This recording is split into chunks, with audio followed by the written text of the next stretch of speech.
Ato asik lang agis aliwang nakadalikyat yung dagat Jupit to. Literal nga pagkalable. Lain pa ato sa may agenda na doon. Asway guys, may adlaw na itong tanan diha. May adlaw po dolor, hala sige ba dayon? Huwag kita kits na ugma pohon, diha sa Kabalantian, Cagayan de Oro City. Ay maragwapo ni. Mga sa mandapit ma! Kanang ori sa Tupperware. Tora morg na aragyo dre, ang padayon sa mga gisulti. Okay, once again goy, kita-kita tadiha ugma pohon sa Barangay Kabalantian, Cagayan de Oro City. Sige, ikaw na po, palawig kisap diha.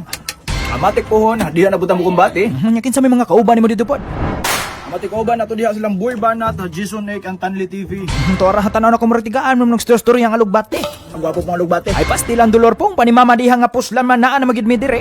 Lawso na po ni. Matik tungod sa atong mga lakaw murag tagsa na lang punta maka-content maong lahuson na lang kuno nato ni. Okay man noted. Okay matik ang pinaka-permero atong agenda is atong ipakita kung giunsa pagbutho ana ang atong alugbate. Okay to ara ganin ang buntag way wa ko masayap ang takna diha mga alas city. Sayo intan kay nagdigamo si mama diha kay hilutuan ko niya sa atong paborito nga alugbate. Nya din sa mo nakapag ana pod. Dito ra gid pod lang chorode kilid lang cha pirse. Unya samtang nagkubkob ta diha goy hay nay ni sinya sa tuwa diri nga na ako ni binunsuran. Unsa may binunsuran ba? Ay kanag yung fresh nga isda nga wala gikuha pinaagis pagpana. Basta kay to ara murag mao naman jud na. Mug na binunsuran ko. Sure ka nga binunsuran. Abi pangutan ako na sa giging ko no be. Nay binunsuran ka? Naa. Okay to ara confirm goy ha binunsuran gyud siya. Kasi klase nga isda napatay nukos ug lambay diha nga pagkangan lagi nga binunsuran tagsarang daot ana. Among basta makadungog digay mo aning binunsuran goy. Awan na oy kuot de mospitaka ay napagduaduha. Og diha goy inyo na nakita kung asa gikan ang mga isda. Nukos ug lambay nga atong giplastada sa entrada ganina. Amo ni kitawag og literal nga dalikyat nga padagat. Habi relax na pud. Okay nya unsa may po. Okay matingon si Sir Carl Orias goy. Unsa Carl? Carl Orias. Okay kana karon.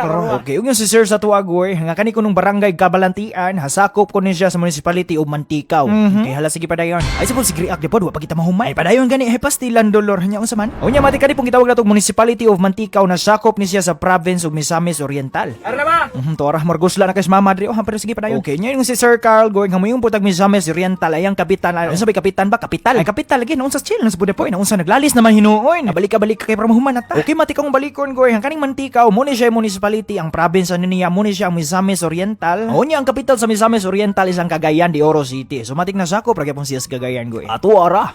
Aram lagi na.